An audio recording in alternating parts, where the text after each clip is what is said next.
Sea usted bienvenido, tiene usted hasta 10 minutos para hacer su exposición. Se debe de establecer en un inciso del artículo 105 de la Constitución la posibilidad que los órganos garantes puedan interponer acciones de inconstitucionalidad con el único fin de que se respete lo que son las leyes y desde luego los tratados y los principios internacionales, que no hay que olvidar que de acuerdo a la última reforma constitucional en lo que es el artículo primero y conforme al principio de interpretación, debe de estar acorde y armonizado este derecho internacional. Sería muy conveniente que se lleven a cabo a través de módulos de información en los entes de mayor frecuencia, de mayor veces que acude la persona. ¿Para qué? Para que puedan promover, difundir, promocionar y desde luego asesorar a las personas que pretendan ejercitar este derecho, con lo cual se estaría dando cabal cumplimiento a un derecho constitucional. De igual manera, no hay que perder de vista que en el Distrito Federal, si bien es cierto es una ciudad de vanguardia en todo lo relativo al derecho a la información, previsto en lo que es el artículo 6 y el 16 de la Constitución, también lo es que en muchas ocasiones no se toma en cuenta los grupos vulnerables. Hablando de qué grupos vulnerables, personas de la tercera edad, personas con disminución en la agudeza visual y personas con algún otro tipo de discapacidad. Es muy importante facilitar el acceso a la información y desde luego a la protección de datos. ¿Por qué? Si bien es cierto que en los portales de Internet encontramos la información, también es que como está clasificada se requiere tener un absoluto conocimiento de lo que es la ley de la materia. A través de los portales de Internet, establecer un icono que sea un buscador, que con el simple hecho que establezca la palabra remuneración me pueda mandar de manera directa ¿a qué? A esta información. Algo que es muy interesante y debería de homologarse es que no existe algún ordenamiento que establezca con precisión la forma en que se van a llevar a cabo el resguardo de la información. Algunas dependencias establecen 1 año, algunas 5 años, otros hasta 5 días para resguardar esta información y posteriormente pueda ser destruida. Ustedes saben que el destruir una información sin un procedimiento y sin tener debidamente establecido el tiempo puede generar un agravio y un agravio considerable. Al día de hoy hay 5 comisionados, pero desde luego estos 5 comisionados atienden la totalidad y cualquier tipo de materia. Se podría señalar que cada comisionado fuera una ponencia. ¿Para qué? Para que se fuera especializando en los temas. Podría el primer ponente hablar de materia de seguridad, el segundo de salud, el tercero de educación, etcétera. Lo cual permitiría, 1, agilizar los trabajos y 2, lograr una profesionalización. Ahorita que les hago referencia a lo que es la profesionalización, es muy importante que si bien es cierto, tenemos establecido un procedimiento para reclutar a las personas, también lo es que no hay un estatuto que permita llevar a cabo esta profesionalización. Que se le debe de otorgar mayores facultades al INFODEFE para que sus determinaciones sean coercibles, es decir, que no se quede en una simple vista un órgano interno de control y el órgano interno de control sea quien determine si puede o no sancionar.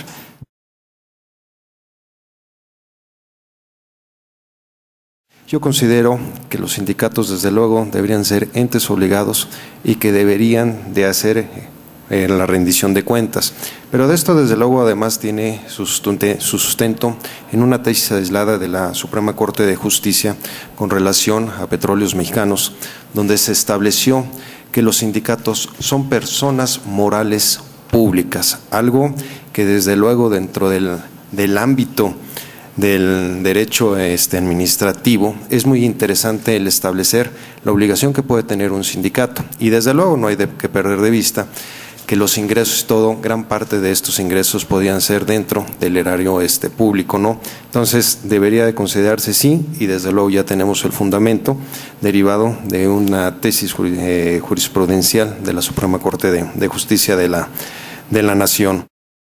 Yo considero que se debe de hacer del conocimiento, sí, las cuestiones más generales, o sea, lo que son las versiones públicas de esas sentencias. que permitan desde luego conocer no tanto el caso, porque la verdad el caso, el detalle del caso no sería tan relevante, sino lo que interesa conocer son los criterios que se están llevando a cabo por parte de quién, del tribunal, y que es el encargado de impartir la justicia, ¿no? Considerando que se requiere un interés simple para poder hacer uso de este derecho a la información, yo no sería tan legalista, es decir, no pediría argumentos que estuvieran debidamente vinculados entre la violación de la norma y la actividad de la conducta. Simple y sencillamente con el hecho de que la persona acudiera y señalara que existe a lo mejor una omisión en la respuesta o que considera que no está debidamente clasificada, yo ingresaría y analizaría ese recurso, es decir, aplicaría lo que es la suplencia de la queja. Y con ello, desde luego, ¿qué es lo que busco? Transparentar la gestión y la rendición de cuentas. Sí se podrían eliminar requisitos que son muy técnicos y que ya se requiere del apoyo de un abogado, ¿no? Que se debe de especializar por materias, pero esto que implica no quitarle de ninguna manera la facultad al órgano colegiado que sería el Pleno, sino que cada una de las ponencias llevara su propuesta, la expusiera en el Pleno y el Pleno a través de las decisiones colegiadas pudiera determinar si está acorde o no, como sucede en la gran mayoría de los tribunales del Distrito Federal, e incluso hablando del acceso a la información, en algunos países de Europa sí está especializado por lo que es materias, sin que quede la decisión absoluta en un solo comisionado, ¿no? Porque entonces sí sería grave que un solo comisionado pudiera determinar este tipo de derechos. Yo sí otorgaría facultades al InfoDF para poder sancionar a los particulares, porque al día de hoy, al momento en que se emite una determinación o una resolución, si no se cumple, ¿qué es lo que sucede? Única y exclusivamente dar vista, y quien depende esta sanción es del órgano interno de control, como puede llevar a cabo hasta una inhabilitación, como puede considerar que no sea procedente la sanción. Ahora, la violación se estaría cometiendo ante una ley que es competente de aplicación al InfoDF. El señalar al órgano interno de control, estamos haciendo una responsabilidad administrativa y se está buscando una acción disciplinaria. Es decir, las naturalezas serían muy diferentes, por eso considero que es importante que el InfoDF pudiera establecer un tipo de sanciones. Al día de hoy, bueno, las instalaciones del InfoDF no son de fácil acceso para los grupos vulnerables, ¿no? El reducido espacio que se tiene no le permite poderle brindar una atención adecuada que requiere desde luego el ciudadano y que además es una obligación de cualquier servidor público. Sí realizaría diversas modificaciones, desde luego pensando en lo que son los grupos vulnerables. Bueno, lo que es los datos personales, desde luego hay muchos aspectos por regular: medios de control, medidas de seguridad, resguardo de los datos personales, la forma de que no se divulguen en lo que se conoce como la cuestión de la nube, todo lo que se lleva a cabo por Internet, a los sindicatos, a buscar una verdadera rendición de cuentas, porque no hay que perder de vista que el acceso a la información, su gran objetivo es la rendición de cuentas.